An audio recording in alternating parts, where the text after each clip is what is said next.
네, 안녕하세요. 김원기입니다. 9월 둘째 주 방송에서 공략한 종목 브리핑 하도록 하겠습니다. 자, 일단 첫 번째로 말씀드릴 거는 일단 반도체입니다. HBM 쪽 우리가 공략해보자라고 이렇게 말씀을 좀 드렸고요. 여기서 이제 핵심적인 것만 좀 몇 가지 이전에 방송에서 공략했던 내용들 잠깐 간단하게 좀 브리핑 하도록 할게요.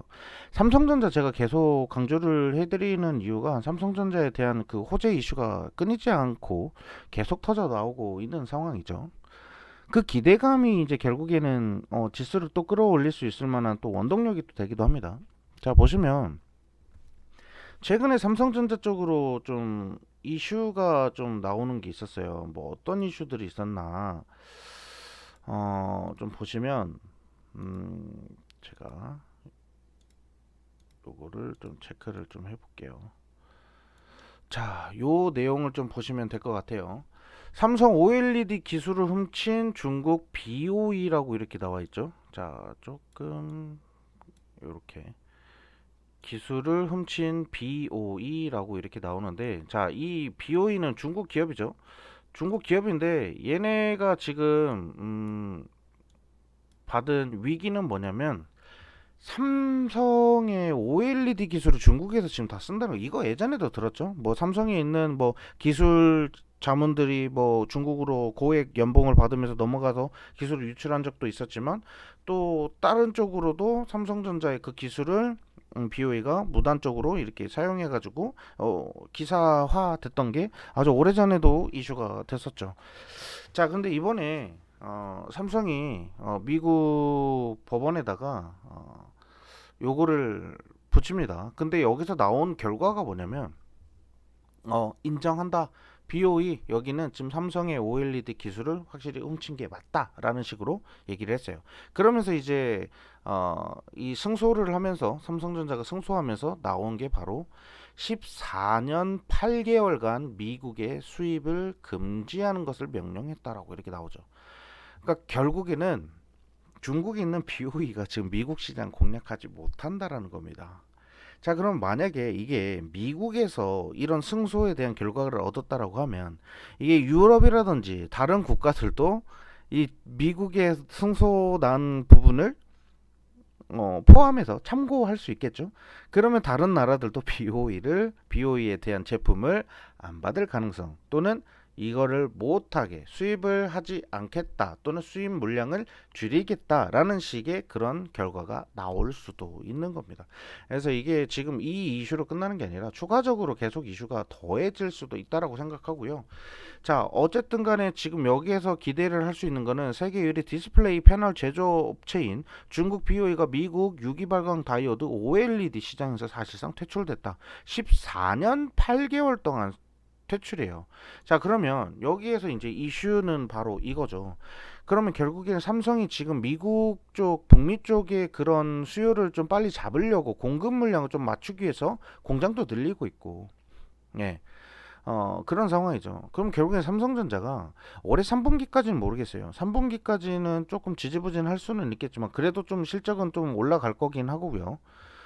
전분기 대비했을 때는 반드시 좀 상승하는 흐름은 나올 겁니다. 근데 4분기 때에서 갑자기 어닝 서프라이즈가 기록될 가능성이 있다라고 이렇게 볼 수 있는 거죠. 그래서 삼성전자는 앞으로 이제 HBM 쪽으로도 11월쯤으로는 좀 기술에 대한 그 인정을 좀 받을 가능성이 있다라고 이렇게 전망이 좀 나오고 있어요. 그러면 하반기에 삼성전자를 비롯한 일부 기업들 전부 다 좋은 모멘텀 보이겠죠. 특히나 삼성전자 같은 경우는 제가 이제 1차 벤더 회사들이나 삼성전자가 지분을 가지고 있는 회사도 좀 잘 체크해야 된다라고 말씀드렸죠. 그러면서 제가 공략해드렸었던 종목이 바로 이제 솔브레인이랑 FST 요거를 방송에서 공략했고 계속 수익을 유지하고 있죠. 그러니까 당분간은 그 뭐 등락을 좀 반복을 하기는 하겠지만 결국에는 그 기대감이 꺾이지 않을 것이다라는 겁니다. 물론 지금 현재 코스피 코스닥의 지수가 지금 신고가를 갱신을 하고 있고, 코스닥 같은 경우는 2025년 들어서 지금 최고가를 계속 갱신해서 올라가고 있는 상황이에요. 자, 일단 뭐 이게 차트를 좀 같이 보시면 좀 이해가 좀 빠르실 것 같아요. 자, 이제 코스피 차트입니다. 코스피 같은 경우는 연간으로 봤을 때 최고가입니다. 지금 최고가 지금 밀어 올리고 있는 거예요. 지금 역대급 신고가 갱신하면서 지금 올라가고 있는 거고, 코스닥 같은 경우도 자, 지금 여기 구간 최근에 우리 2023년도 950포인트 때까지 이렇게 상승을 했었는데 지금 현재 몇 포인트죠?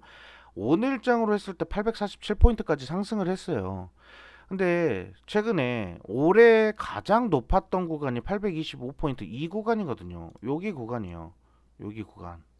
예. 근데 지금 이 구간을 뭐죠? 넘었다라는 거죠. 이 구간도 지금 넘긴 상황이에요. 더 가고 있죠. 근데 제가 이제 우려하는 거는 뭐냐면요. 이렇게 랠리하는 거 좋아요. 뭐 어떤 업종이든 결국에는 지수가 좋으니까 너나 할 것 없이 다 좋겠죠. 물론 거기에서 조정을 받고 소외를 받는 기업들도 있겠지만 지금 시장에서 가장 주도할 수 있을 만한 반도체라든지 조선이라든지 뭐 방산이라든지 또는 원전이라든지 그리고 전력 관련된 기업들 대부분 지수를 견인하고 있습니다. 물론 제약바이오도 한몫하겠죠. 로봇주도 요즘 좋고요. 그러니까 그런 기업들이 IT 쪽에도 핀테크도 이제 스테이블 코인 관련해서도 계속 좋아질 거예요. 근데 이런 기업들 계속 밀면 지수는 계속 좋아지겠죠. 하지만 중간에 지수가 한번 무너질 때가 올 겁니다. 그때는 아무래도 제가 아까 말씀드렸던 이런 종목들 있죠. FST나 뭐 솔브레인 이런 기업들도 중간에 조정은 한번 나올 거예요. 뭐 계속 랠리하면서 솔브레인 같은 경우도 여기 위 상단 돌파하면서 이제 추세 나오겠죠. 예, 추세 나올 겁니다. 돌파하면서 그렇게 추세가 이어질 수는 있겠지만 중간에 한 번에 조정이라는 건 반드시 나옵니다. 어느 구간이 나올지는 모르겠지만 조정은 반드시 나옵니다. 이 조정에 너무 겁먹고 제가 겁먹고 막 이렇게 좀 도망 다니시지 마시고 좀 이번에는 좀 전면적으로 좀 앞에서 좀 한번 맞닥뜨리면서 한번 싸워보셨으면 좋겠어요. 자, 일단 그렇게 말씀드리는 게 결국엔 삼성전자에 대한 기대치가 높다라는 거고 다시 한번 말씀드려서 본론으로 들어오면 결국에는 반도체 시장이 좋아질 수밖에 없다라는 내용인데 미국 브로드컴이나 오픈 AI나 여기서도 결국엔 AI 칩을 삼성이나 SK랑 협력하겠다라는 거고요. 결국엔 AI가 산업이 그만큼 확대되고 확장되려면 결국에는 뭐가 필요하냐면요. 고대역폭 메모리 HBM이 필요합니다. HBM 필요하고 엔비디아 같은 경우도 HBM 쪽으로 SK 하이닉스랑 지금 계속 공급 계약을 체결하고 있지만 이게 결국에는 이제 삼성전자까지도 이어지면서 SK랑 삼성은 결국엔 가격 경쟁을 시작할 수밖에 없는 상황이 될 거고요. 삼성전자는 이제 11월쯤 됐을 때에는 HBM에 대한 그 성능 입증이 가능할 것이다라고 전망 있다라고 말씀드렸죠. 예, 그런 부분이에요. 근데 지금 현재 삼성전자는 엔비디아에다가 GDDR 7. 예. 그러니까 이제 AI 쪽으로는 결국에는 뭐 DDR7도 DDR7이지만 뭐 이제 HBM으로도 이어질 거고요. 그리고 HBM에 이어서 D램 업황도 지금 회복되고 있는 상황이다 보니까 반도체 관련된 부품주 또는 장비주들 수혜를 받을 수밖에 없다라는 겁니다. 예, 그래서 반도체 쪽은 이제 하반기 시장 쭉 열어놓고 보시고 지수 무너졌을 때는 우리가 좀 보수적으로 할 필요가 있겠지만 지수가 지금은 굉장히 강하다라는 겁니다.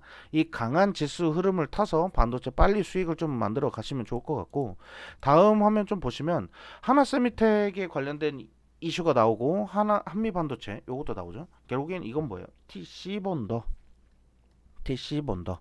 TC본더는 뭐냐면요. 뭐 쉽게 설명하면 이제 이 HBM의 이미지가 나올 건데 요거를 좀 보면서 말씀드릴게요. 이게 이제 HBM 모델을 좀 가지고 온 건데 자, 이게 쉽게 말하면 HBM도 1단, 2단, 3단 이런 식으로 쌓아 올라가는 거예요. 쌓아 올라가는데 이거를 이제 한 층, 두 층 이렇게 쌓아 올라가는데 여기서 중요한 거는 접착시키는 장비이거든요. TC본더가.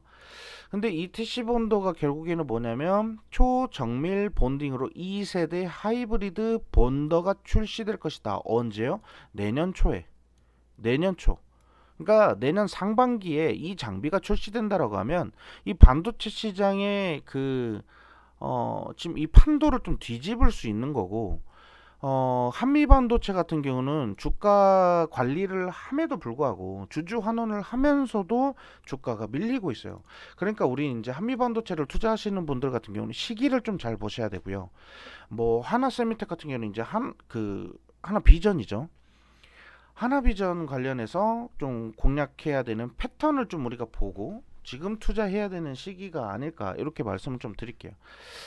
자, 그래서 하나비전 같은 경우는 TC본도에 대해서 이제 신제품이 내년 상반기에 출시가 된다라고 하는데 거기에 따른 그 기대감, 예를 들면 우리가 이제 HBM을 쌓아 올리는 이 기술에서도 중요한 게 뭐냐면 그만큼 고층으로 쌓아 올라가면 올라갈수록 기술력이 더 많이 필요합니다. 1단, 2단 쌓을 때랑 5단, 6단 쌓을 때랑 7단, 8단 쌓을 때랑 기술이 틀리다라는 거예요. 그만큼 많은 기술이 필요하고 더욱더 정밀하고 섬세한 작업이 필요하다 보니까 이런 TC본더의 그 기술력이 계속적으로 강화돼야 되고 신기술이 계속 나와야 돼요. 이 신기술이 없으면 이 장비주들은 이제 죽습니다. 예. 밀리게 돼 있어요. 그만큼 좀 비싸더라도 이 단가에 대한 마진을 많이 남기더라도 그만큼 좋은 기술이 계속 나와야지 그 단가를 인정받을 수 있는 겁니다. 그래서 하나비전이라든지 뭐 LG CNS 같은 경우도 뭐 이번에 본더 뭐 만든다라고 얘기했죠. 뭐 그런 쪽도 있고 한미반도체가 일단 원조인데 아무튼 이 본더 시장은 계속 개발 중인데 2026년 그러니까 2026년 상반기 때 새로운 모델이 나오고 그 다음 모델도 출시를 조금 개발을 하고 있는 상황이라고 하죠. 그러니까 결국에는 하나비전이 이거를 성공해낸다라고 했을 때 한미반도체의 압박은 더욱더 강해질 거고요. 그리고 LG CNS도 결국엔 그런 신기술을 만든다라고 얘기를 했는데 그거는 언제 나올지는 정확하게 알지는 못하겠으나 일단 하나비전, 하나세미텍 같은 경우는 하나세미콘 같은 경우는 예, 내년 상반기에 출시한다라고 이렇게 나오고 있는 상황이다 보니까 좀 기대를 해볼 필요가 있고요. 자, 보시면 이제 HBM의 날개단 TC본도 2030년까지 73% 이상의 성장을 보일 것이다 라는 그런 전망이 있고요. 한미반도체도 이에 질세라 세미콘 타이완에서 신규 AI 반도체 장비를 소개한다라고 이렇게 나와 있습니다.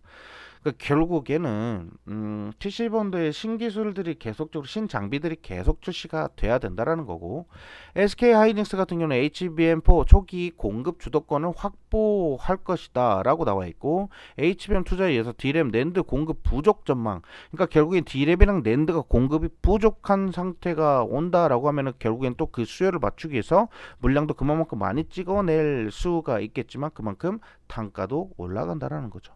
공급 부족이 나오면 결국엔 단가 경쟁을 할 수밖에 없습니다. 그럼 가격도 올라간다. 그럼 실적 올라간다. 기대되는 거죠. 4분기 그리고 내년 1분기 실적 올라가는 거 이제 보이시죠?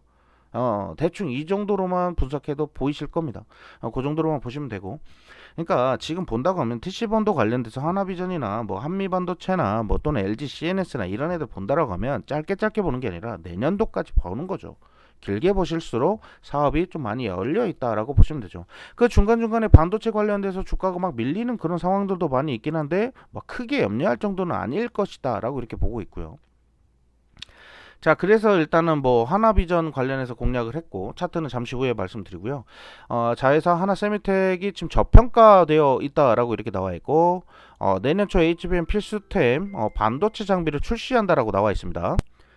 네, 그리고 AI 영상 감시 솔루션 이쪽으로 남미랑 북미 쪽 시장을 좀 공략하고 있는 게 바로 하나비전이다. 그리고 히든 종목으로는 이제 동진 세미캠을 좀 공략을 했어요. 아까 말씀드렸다시피 삼성전자 쪽으로 좀 벤더 회사들 좀 잘 체크해야 된다라고 했잖아요. 삼성전자랑 매출이 증가세다. 그러니까 결국에는 올해 하반기에 삼성전자 매출 증가하는 거는 뭐 눈에 뻔히 보이는 거고 거기에 대해서 좀 수혜를 좀 받을 수 있는 게 바로 요 종목이다. 그리고 밸류에이션 저평가 종목이다.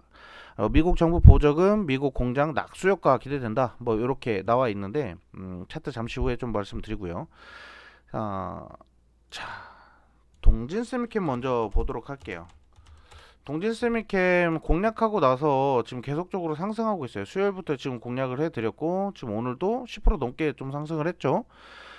근데 일단 제가 말씀드렸던 이 저항 구간 넘기는 자리에서부터 강력한 추세 상승 나올 거라고 했는데 지금 오늘장에서 이렇게 나왔어요. 뭐 물론 제 영상이 좀 늦어서 가격 전략 늦어서 나 아직 매수 못했어요 하시는 분들은 뭐 아쉽지만 일단은 방송에서 제가 말씀드렸던 내용은 그런 내용이 있었다라는 거 말씀 좀 드리도록 하고요. 동진 세미캠 같은 경우는 우리가 이제 좀 많이 좀 공략을 해 볼 수 있는 종목 중에 하나입니다. 어쨌든 지금 보면 이 차트 전체적으로 조정이 굉장히 길었어요. 조정 폭이 좀 컸습니다. 그래서 지금 제가 보는 거는 이런 조정이 큰 종목들이 반등 나오면서 장기동 평균선을 툭툭툭 치면서 돌파했을 때 하락 추세형에서 하락 추세 패턴에서 상승 추세 패턴으로 바뀌는 거죠. 하락 국면에서 상승 국면으로 바뀌는 이 패턴이 지금 나누는 구간이 장기동 평균선 241선을 기준으로 했을 때 위냐 아래냐 요거를 판단한다라고 말씀드렸죠. 근데 위로 올라가면서 상승 국면으로 전환되면서 요 구간에서 어떻게 됐어요? 지금 박스권 나오면서 거래량이 매집되면서 그 재료가 부각이 되고 있잖아요. 그것만 체크하면 돼요. 이게 팩트입니다. 그러면 얘네들의 목표 주가 같은 경우는 42,000원까지도 볼 수 있는 거예요. 자, 우리가 이제 긴 추세로 봤을 때 쭉 열어놓고 보시면 얘네들이 가장 많이 지지를 받고 있던 저항을 받고 있던 자리가 4만원에서 42,000원 구간입니다. 요 구간. 뭐 물론 힘이 좀 강하다, 좀 세게 올라간다 라고 하면 47,000원, 48,000원, 또 많게는 5만원까지는 갈 수 있겠죠. 근데 굳이 지금 우리가 위 상승까지 추세를 타고 올라갈 수 있을 자리를 볼 필요가 있습니까? 없습니다. 만약 이 자리가 1차 자리고 여기가 2차 자리라고 했을 때에는 지금 1차 자리에서만 먹으면 됩니다. 이 1차 자리에서만 먹으면 돼요. 여기는 2차 자리니까 2차 자리는 조금 더 기다리면 되죠. 1차 자리까지 올라오는 자리에서 뭐 위로 튀든 뭐 아래로 조정을 받으면서 힘있게 올라가든 거기에 따른 그 당시의 시장 상황이 좀 중요하겠지만 동진 세미캠은 일단은 4만원에서 42,000원까지는 충분히 가능한 종목이다 라고 이렇게 말씀을 좀 드리고요. 자, 그 다음에 동진 세미캠이 하는 뭐 이런 부분은 제가 뭐 조금만 설명을 좀 드리면 동진 쌤께 아까 제가 뭐 디스플레이 쪽 뭐 얘기했죠. BOE 쪽 뭐 해가지고 승소했다. 삼성전자가 승소했다. 뭐 이런 식으로 얘기를 했는데 어쨌든 지금 동진 세미캠이 제조하는 거를 보면 반도체나 또는 디스플레이용 그 감광액이라고 감광액 뭔지는 잘 모르겠어요. 일단은 감광액이나 반사 방지막 그리고 SOC 연마제 뭐 등등 요런 것들을 지금 제조해서 공급하고 있는 회사입니다. 결국에는 디스플레이 쪽의 시장 점유율이 높아지면 높아질수록 이 동진 세미캠이 받고 있는 그 사업 가능성은 더욱더 높아질 전망이다라고 이렇게 보시면 되겠고요. 그 다음에 이제 하나비전을 말씀드렸잖아요. 네, 하나비전을 말씀드린 이유가 뭐냐면 일단은 한미반도체에 비해서는 지금 현재 주가의 상승 랠리 추세가 굉장히 좋고요. 한미반도체도 지금 당장 나쁘다 안 좋다라고 얘기하기는 좀 이릅니다. 그런데 한미반도체는 지금 현재 이 구간, 이 박스 구간을 어떻게 해결하느냐가 굉장히 중요하겠습니다. 아까 말씀드렸다시피 한미반도체 같은 경우는 주주 환원을 계속합니다. 뭐 자사주 소각하고 뭐 배당 뭐 정책 늘리겠다라고 얘기도 했고 뭐 그런 내용들이 있잖아요. 그런 게 바로 주주 환원인데 얘네는 그걸 하고 있다라는 거죠. 근데 그걸 하면서도 불구하고 주가가 무너지고 있다라는 거, 박스권을 이탈하지 못하고 있다라는 거, 기대감을 받지 못하고 있다라는 거, 그것만 체크하세요. 그래서 지금 저도 어떻게 보면 한미반도체가 올라올 수 있을 만한 재료가 있을까 했는데 하나비전, 그러니까 하나세미텍에 비해서는 약간 재료가 많이 부족합니다. 그래서 하나비전이 조금 추가적으로 상승 랠리가 좀 더 빨리 진행될 것이다 라고 해서 이제 하나비전을 좀 공략을 했고요. 요거는 가격 전략 따로 필요 없습니다. 여기 구간에서 이 박스 안에서 자유롭게 매매하시면 되고요. 손절 가격 같은 경우는 5만원대 이탈하면 뭐 자연스럽게 제가 항상 가격 전략 잡아드리는 기준 아시죠? 그거대로 하시면 되겠고요. 그 다음에 이제 동진 세미캠 같은 경우는 가격 전략 아까 목표 주가만 딱 말씀드릴게요. 이미 방송 나온 이후부터 이 갑자기 추세 상승이 시작되어 버렸기 때문에 이 자리에서는 얼마에 잡는지는 중요하지 않습니다. 확실한 거는 이 구간의 상승과 조정이 계속적으로 반복이 될 수 있기 때문에 이 구간에서 상승 반등이 계속 이렇게 이어질 수가 있어요. 근데 이 구간에서 이제 비중 잘 조리 있게 좀 매수하셔야 돼요. 방송하자마자 그 다음날 제가 뭐 방송 끝나자마자 종목 공개했고 거기에 대해서 언급을 드렸을 때 바로 매수하신 분들은 뭐 수익을 좀 많이 가져오셨을 거고요. 그리고 제가 이제 이런 종목들은 따로 개별적으로 이제 뭐 요청 오시는 분들에 한해서 좀 많이 설명을 좀 드립니다. 궁금하신 분들은 언제든지 뭐 질문 주시면 제가 답변 드릴 수 있으니까 체크하시면 되고. 자, 어쨌든 동진세미캠은 42,000원에서 45,000원대 이상으로 뭐 주가 상승은 충분히 볼 수 있을 것이다 라고 이렇게 말씀을 좀 드렸죠. 자, 그래서 일단 차트는 그렇게 좀 말씀을 좀 드리고, 그 다음에 좀 이제 공략할 거는 이제 제가 신재생 에너지 관련해 가지고 좀 말씀을 좀 드렸어요. 신재생 에너지. 왜 신재생 에너지가 이제 좋을 것이냐? 자, 일단 첫 번째 요겁니다. 자, 이재명 대통령이 취임한 지 100일이 되면서 기자회견을 했습니다. 여기에서 얘기했던 것 중에 핵심이 뭐냐면요. 원전 가동까지 15년 이상 걸린다. 당장 쓸 수 있는 건 재생에너지다.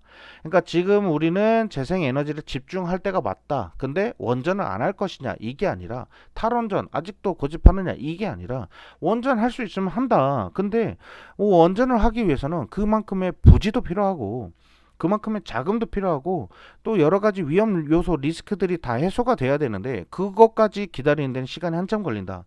그러면 우리가 아리백 정책을 하려면 지금 당장은 빠르게 재생에너지를 깔고 그 다음에 원전이라는 산업을 우리도 하나씩 하나씩 늘려갈 필요가 있다. 근데 하나 짓는데 원전 지금 1기 하나 짓는데 지금 지역 이거 뭐 확보됐다라고 하거든요. 전 정부 뭐 윤 정부 들었을 때 뭐 지역까지는 확보가 됐다라고는 여기서도 들었는데 그 이후로 지금 진전이 없는 상황이라서 이제 원전도 같이 체크는 하겠지만 재생에너지가 당장 급하다. 예, 이렇게 얘기를 합니다. 원전 그거 하나 지어가지고는 안 되거든요. 원전 몇 기 이상은 더 필요합니다. 아무래도 이제 데이터 센터고 뭐고 이제 전력 엄청나게 좀 뽑아서 쓸 거라고 하고 그리고 에너지 고속도로와 뭐 이것저것 막 한다고 하는데 그만큼 원전도 그만큼 많이 필요하겠죠. 근데 시간이 오래 걸린다라는 거고 소형 모듈 원전 같은 경우도 아직 기술 개발 중이긴 하나 지금 소형 모듈 원전 같은 경우도 뭐 한번 짓는다라고 하면 7년에서 뭐 빠르면 5년 뭐 이렇게 걸린다라고 하죠. 물론 뭐 다른 제약이 없었을 때 5년이고 웬만하면 기본적으로 한 7년에서 8년 정도 걸린다라고 하니까 그것도 시간이 오래 걸려요. 에너지 빨리 땡겨야 되는데 그렇죠? 그럼 일단은 재생에너지를 확보해야 된다라는 얘기예요. 그래서 재생에너지 쪽을 공략할 수밖에 없고 거기에서도 또 핵심인 게 뭐냐면 이 에너지 고속도로 있죠. 에너지 고속도로를 할 때 그냥 막 선을 막 여기저기 막 그냥 다 깔겠다 이게 아니고 예, BL C 자 아무튼 그런 부분들이 있어요. 자 어쨌든 여러 가지 요소들이 있는데 지금 여기서 이제 그 에너지 고속도로 관련해서도 그냥 막 선 막 깔아가지고 하는 게 아니라 ESS 에너지 조정 장치가 필요한 겁니다. 예. 에너지 저장 장치가 분만큼 필요하기 때문에 결국에는 ESS 관련된 기업들, ESS 관련해서 병행하고 있는 사업들을 좀 우리가 체크를 해볼 필요가 있겠습니다. 자, 아무튼 지금 제가 지금 보고 있는 것 중에 하나는 그렇다 보면 결국에는 전선도 깔고 뭐 케이블 여러 가지 케이블도 들어갈 거고 재생에너지 관련된 모든 부품들 뭐 예를 들면 태양열도 뭐 패널이 있을 거고 그리고 해상 풍력을 한다라고 하면 거기에 따른 그 터빈 모터가 또 필요할 거고요. 그리고 뭐 강관 세워가지고 뭐 기둥 이런 것들도 만들어야 되고 엄청나게 자재들이 많이 들어갈 겁니다. 그러면 그만큼의 정책 자금들이 쏟아져야 되는 거고 그럼 이제 에너지 같은 경우도 이제 빠르게 이제 공급을 해가지고 필요로 하는 이 ES 그 신재생 에너지의 가장 큰 단점이 그거였어요. 에너지를 만들어서 환경적인 건 뭐 당연한 거고 에너지를 만들어 가지고 바로바로 이거를 공급을 해서 써야 되는데, 이 에너지를 이동하는 구간에서도 에너지 손실이 발생을 한다. 그리고 에너지를 묶어 가지고 언제 또 그만큼의 큰 에너지가 들어갈지 모르는데 그때까지 계속 에너지를 보관할 수 있는 것도 아니지 않냐, 약간 이런 부분들이 있어서요. 그러면 결국엔 생산을 해서 바로바로 쓸 수 있는 곳까지 공급을 하겠다는 게 바로 에너지 고속도로입니다. 자, 거기에 이제 핵심적인 종목을 오늘 제가 공략을 좀 했었고, 이번 주에. 그리고 재생에너지 관련해서 좀 우리가 봐야 되는 거는, 예산 반영 어떻게 돼가고 있는가, 그 예산이 정확하게 적절한 데에서 잘 끌어다가 쓰고 있는 건가, 이게 중요하다고 말씀드렸는데, 예산 편성 지금 되고 있죠. 자, 그러다 보니까 AI 쪽에 지금 30조 원 정도 되고, 반도체 쪽에 20.9조 원, 그는 21조 원 정도 되겠죠. 모빌리티 15.4조 원, 뭐 이 정도로 이렇게 계속 분할이 되고 있는데, 어쨌든 지금 국민성장펀드 150조 원, AI 고속도로 등 투입하겠다라고 이렇게 했고, 에너지 고속도로나 바이오 쪽에 10대 첨단 산업에 자금을 집중한다. 여기가 10대 첨단 산업이 되겠습니다. 자, 아무튼 이런 쪽으로 지금 자금을 많이 쏘아 붙이겠다, 쏘아 올리겠다라는 거고, 그럼 결국엔 재생에너지 쪽으로 자금력이나 이런 부분은 크게 좀 부담이 되지 않는 범위라고 할 수가 있겠죠. 물론 이 자금은 계속 공급이 돼야 되겠지만. 자, 그래서 공략하는 종목은 LS 일렉트로닉이 되겠고요. 그래서 AI 데이터 센터 관련해서 640억 원 관련된 수주를 좀 받았고, 수주 계약을 받았고, 그다음 매력 폭발 중에 하나는 이재명 정부 집중 투자. 예, 요건 뭐 계속 말씀드렸고, 그리고 실적, 그러니까 매출액이 20%고 영업이익이 29%. 예, 그러니까 계속 상승하고 있는 추세인 거죠. 뭐 이거는 뭐 제가 더 설명할 필요는 없을 것 같고, 그 다음에 이제 좀 관심 있게 좀 보고 있었던 종목 중에 하나가 바로 SK 이터닉스라는 종목입니다. 자, SK 초대형 AI 데이터 센터에 대한 그 수혜를 받고 있는데, 어쨌든 지금 최태원 회장도 지금 경상도 쪽에다가 지금 AI 데이터 센터 짓겠다, 뭐 하겠다, 그리고 어느 지역에서 데이터 센터를 추가적으로 좀 늘릴 계획을 하고 있다. 그러다 보니까 거기에 대해서 가장 큰 수혜를 받은 게 바로 SK 이터닉스입니다. 아셨죠? 뭐 SK 이노베이션도 있겠지만 SK 이터닉스가 그만큼의 많은 수혜를 받을 거고, 특히나 SK 이터닉스는 신재생 에너지 관련해서 또 핵심이 될 수 있는 종목 중에 하나입니다. 자, 그렇게 보시면 되겠고요. 자, 그래서 일단은 종목을 좀 보시면, 자, LS 일렉트로닉을 먼저 좀 보도록 할게요. 자, 지금 이 구간이 좀 부담스러운 가격이 될 수도 있습니다. 하지만 부담스러워 하지 마세요. 요 구간 32만 5천 원 구간 넘었을 때 또 강력한 추세 패턴 나온다라고 이렇게 계속 말씀드리죠. 자, 그런 부분이 있고, LS 일렉트로닉 같은 경우는 제가 뭐 더 설명 안 드려도 될 것 같아요. 이거 종목 모르시는 분들은 완전 주린이 분이시라고 생각을 할 건데, 그런 분들은 이렇게 종목 뭐 얼마에 사셔서 얼마에 팔아야 된다, 이게 중요한 게 아닙니다. 지금 기초부터 하나씩 배워야 되고, 뭐 어떤 종목을 보든 간에 왜 내가 이런 걸 봐야 되는지, 거기에 대한 이유부터 아셔야 돼요. 아셨죠? 일단 LS 일렉트로닉은 LS 그룹의 산업용 전력 또 자동화 기기 제조업체 뭐 이런 쪽으로 전력 사업으로 해서 전력 발전 사업을 한다라고 이렇게 보시면 돼요. 그러니까 결국에는 이 LS는 결국에 산업용이라든지 또는 뭐 산업용에서 이제 자동화 관련된 이런 부분들도 다 포함이 되겠죠. 그리고 전력기기가 이 자동화 시스템으로 팍 타고 올라가고 내려가고 이 자동화가 이게 돼야 되거든요. 예전처럼 자동화가 되지 않았을 때는 갑자기 뭐 누전 차단기 뭐 두꺼비집이라고 하죠. 그 툭툭 떨어지고, 이게 자동화가 아니라 다 수동이잖아요. 근데 요즘 다 자동화로 되어 있다는 거죠. 떨어지면 다시 또 올라갈 수 있게끔 전력을 좀 자율적으로 좀 조절하고, 이런 게 그 자동화 기기라고 보시면 되겠고, 이런 자동화 기기가 결국엔 북미 시장에서도 많이 좀 열띠게 팔리고 있고, 특히나 데이터 센터 같은 경우는 대규모 전력을 좀 왔다 갔다 하다 보니까 대규모 자동화 전력 설비가 필요합니다. 이제 LX 일렉트로닉이 계속 거론되는 게 바로 그 이유라고 보시면 되겠고, 실적적인 부분도 보시면은 올해 전망치 작년치를 먼저 말씀드리면, 작년치가 지금 뭐 4조 5천억 원 정도 됐고, 매출액이. 그리고 영업이익은 3,800억. 그리고 올해 전망치는 4조 9천억으로 한 4천억 정도 좀 추가적으로 상승할 것이다 라고 그런 전망이 있고, 영업이익 같은 경우도 4,400억 원으로 전년 대비했을 때 못해도 600억 정도의 600억 또는 700억 이상의 영업이익이 기록될 것이다, 추가적으로 늘어난다라는 거죠. 그렇게 보시면 됩니다. 그러니까 실적이 너무 좋습니다. 뭐 그렇다고 해서 이 LX 일렉트로닉이 뭐 완전 저평가되고 있냐, 뭐 그런 건 아닙니다. 실적은 좋으나 저평가 종목은 아니에요. 하지만 이런 추세로 간다라고 하면 LX 일렉트로닉도 추가적인 상승 충분히 나올 수 있는 종목이다, 이렇게 말씀드리고요. 그다음에 SK 이터닉스, 제가 종목을 여러 개 말씀드려야 되다 보니까 좀 말이 좀 빠른데 좀 양해 부탁드리고요. 자, 오늘도 SK 이터닉스 우리가 좀 공략한 자리에서부터 어떻게 됐죠? 수요일날 공략하고 다음날 바로 10% 넘게 상승했고, 오늘도 조금 장 초반에 좀 추가적인 상승이 있었으나 결국에는 요거는 뭐예요? 되게 건강한 겁니다.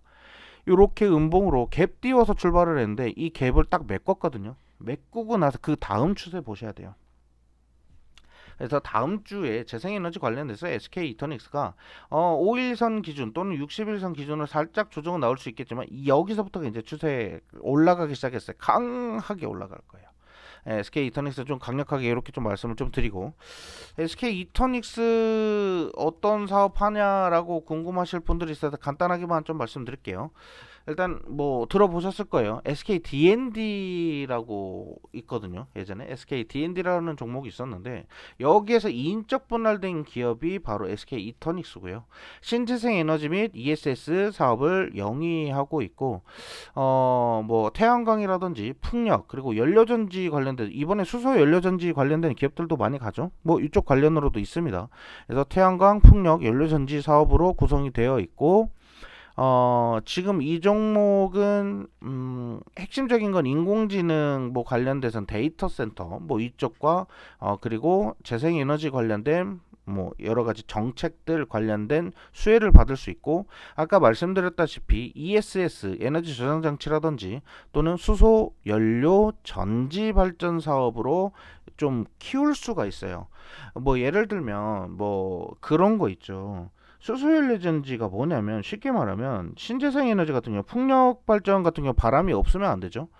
태양광 같은 경우는 비가 오거나 해가 안 뜨면 또 안 됩니다. 근데 이때 계속 전지를 이렇게 돌려서 전류를 끌어 모아야 되는데, 그렇게 뭐 태풍 장마 기간이라든지 이럴 때 해 뜰 날 보기가 쉽지 않죠. 그럼 태양광 같은 경우 완전 쥐약이에요. 근데 이때 태양광아, 넌 쉬어라. 너 쉴 동안 내가 수소 전지를 돌려가지고 전력을 생산할게. 이게 수소 연료전지입니다. 그렇죠? 필요하겠죠. 그러니까 이제 에너지 고속도로와 전략을 해서 신재생 에너지 이 정책을 펼치는데 수소 연료전지는 당연히 핵심적인 사업 중에 하나라는 겁니다. 그러니까 이 세 가지가 다 들어가 있어요. 재생 에너지 사업에서 다 들어가 있어요. 네 가지죠. ESS까지. 네 가지 사업을 다 갖고 있는 게 바로 이 SK 이터닉스예요. 안 살래 안 살 수가 없고, 주가가 이렇게 안 올래 안 오를 수가 없는 구조인 거죠. 게다가 이미 조정받고 지지까지 받고 지금 상승하고 있는 거기 때문에 추세가 한번 강하게 나올 가능성이 있다, 이렇게 말씀드리고요. 자, 그리고 이제 제가 또 마지막으로 또 공략했던 게 또 뭐였냐면, 이제 스테이블 코인이에요. 스테이블 코인을 매수해야 되는 이유를 좀 말씀드릴게요. 자, 스테이블 코인 법안은 10월에 정부안이 공개가 된다라고 계속 강조 드렸죠. 그래서 원화 스테이블 코인 법안이 10월 정부 초안을 공개하고, 국회 추진 5개 법안 자본금, 규제, 차이, 조율, 은행, 핀테크, 발행, 주체 놓고 업계 입장차, 여전히 혁신과 안전성의 균형을 맞춘 통합안 마련이 과제다. 그러니까 결국엔 10월 달에 큼지막한 뭔가 그 쓰나미처럼 올라오는 그게 있을 거라고 저는 예상을 합니다. 그래서 스테이블 코인 관련해서 자금이 와르르 이렇게 들어올 게 뻔히 보여요.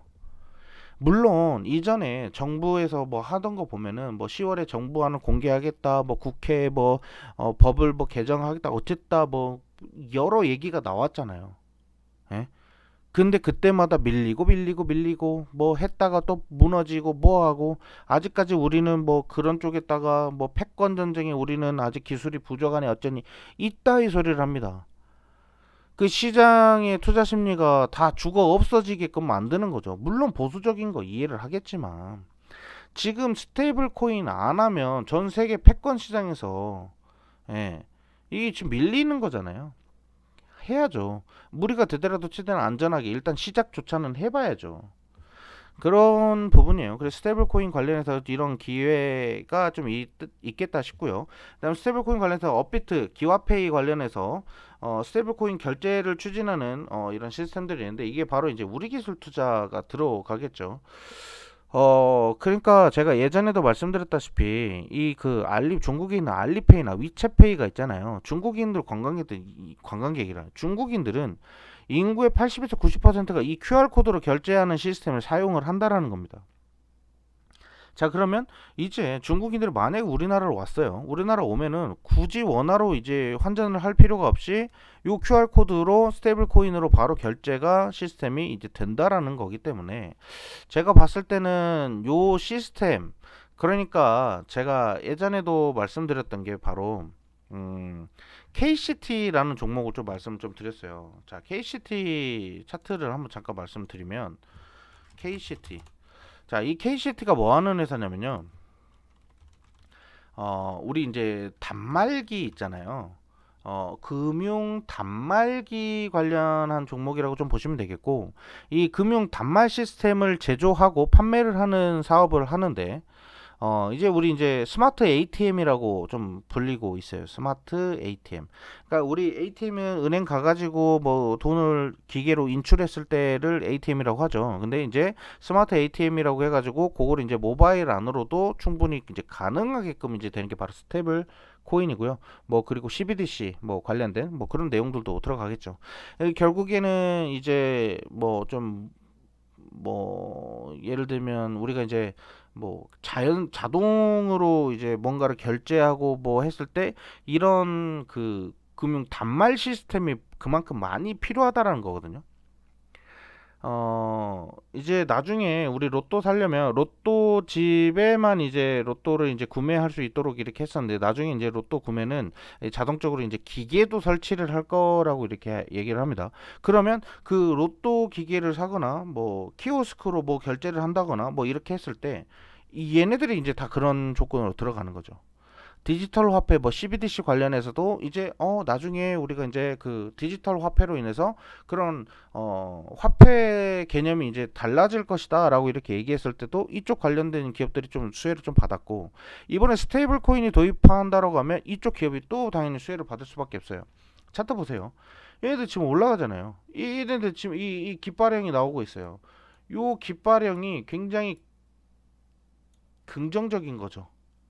예를 들면 이 깃발행이 어떻게 가냐면 만약에 아래로 하방으로 이렇게 쏠리는 캔들이 이런 식으로 이렇게 내려가는 패턴이 나왔다. 요건 하락 깃발행이거든요. 요건 상승 깃발행이에요. 그리고 제가 항상 말씀드린 다이빙 때라고 하는데 쭉 무너지다가 갑자기 급등이 나와요. 그러면서 여기서 다이빙 때 이렇게 급등한 이후에 다이빙 때 이렇게 뚝 떨어질 수도 있고 뚝 올라갈 수도 있는데 제가 옛날에는 이런 차트 별로 안 좋아했어요. 왜냐면 너무 급등하는 테마가 많았을 때거든요. 23년도 막 이럴 때는 막 테마 막 한번 불기 시작하면 업종별로 4등주, 5등주 막 계속 막 올라가고 난리칠 때랑 이런 차트가 나왔을 때 한번 기대감 꺾이면 이렇게 뚝 떨어졌어요. 그래도 별로 안 좋아했는데 원래 이런 패턴이 상승 깃발형 패턴이 굉장히 강하게 상승할 수가 있습니다. 그래서 KCT라는 종목을 좀 말씀드렸고 일단은 그리고 다음 페이지 보시면 업비트 두나무 UDC 2025 통해서 디지털 자산 웹3 혁신을 강조하고 있고 아시아 스테이블 코인 컨퍼런스 25일입니다. 올해 말 이번 달 말이죠. 이번 달 말쯤에 이제 컨퍼런스가 이제 아시아 스테이블 코인 컨퍼런스가 하는데 여기에서도 이제 큼지막한 재료들이 나올 가능성이 있어요. 근데 여기에서 가장 핵심이 될 수 있을 만한 종목이 바로 다날이라는 종목입니다. 다날이 이 행사에 참여를 합니다.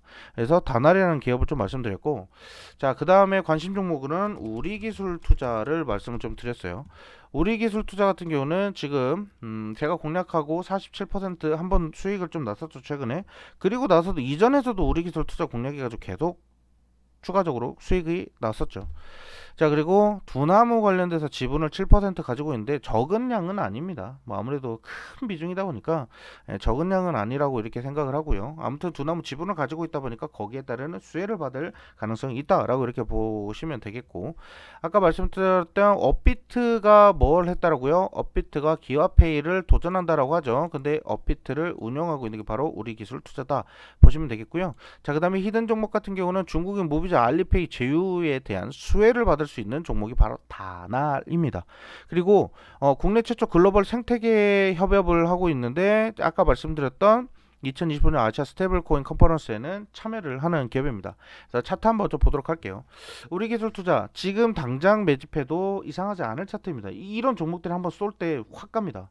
그리고 얘네들 같은 경우는 지난 2분기 때 영업이익이 좀 많이 올랐거든요. 영업이익이 좀 가파르게 좀 상승을 했어요. 영업이익 같은 경우는 1,600억 이상 좀 벌어들였고, 이거는 뭐 아무래도 이제 2분기 때 좀 그런 거 있었죠. 얘네들이 이제 뭐 계속 그 고정적인 그 수익을 내는 게 아니라, 뭐 예를 들면 어떤 기업이든 간에 뭐 땅을 정리하거나 부동산을 정리하거나 어떤 일부 회사를 정리했거나 아니면 뭐 다량으로 보유하고 있던 뭐 코인이라든지 주식을 매도했을 때 이때 벌어들이는 수익이 좀 컸거든요. 그러니까 우리 기술 투자도 그렇다라고 이제 좀 보시면 될 것 같고, 그 다음에 이제 다날이라는 종목을 좀 볼게요. 어쨌든 지금 2분기 영업이익이 1,600억 이상 나왔는데 매출이 1,600억인데, 예, 매출도 1,600억 나왔고, 작년 같은 경우는 매출이 1,800억 정도 됐는데 2분기만 해도 영업이익이 1,600억이에요. 그러니까 당연히 주가가 오를 수밖에 없는 거고, 이때 3분기 때 아예 뭐 영업이익 적자가 나오지 않는 이상은 웬만하면 이 랠리가 계속 지속될 것이다 라고 이렇게 보시고, 그 다음에 제가 미투온이라는 기업도 공략했죠. 요것도 상승 패턴형입니다.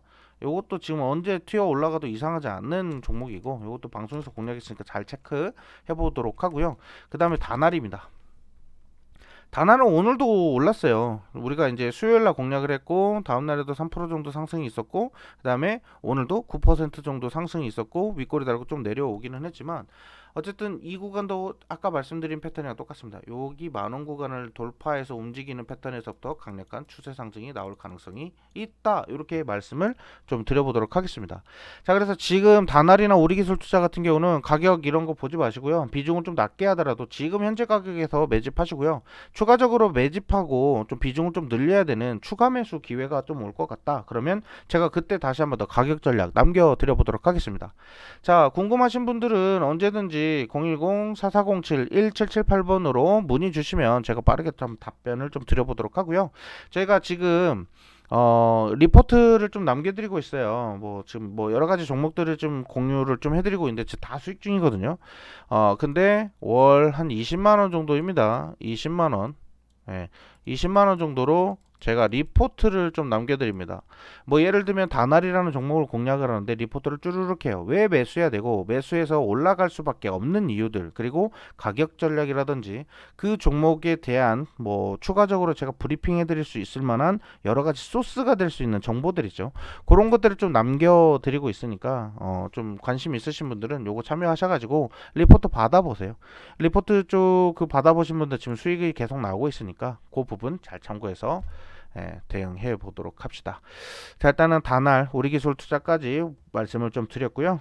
다음 주 시장에서 공략하는 종목들도 뭐 비슷하겠지만 어쨌든 지수의 흐름을 좀 많이 체크해야 되는 그런 시장이 되지 않을까, 이렇게 말씀드리면서 오늘 영상 여기서 마쳐 보도록 하겠습니다. 감사합니다.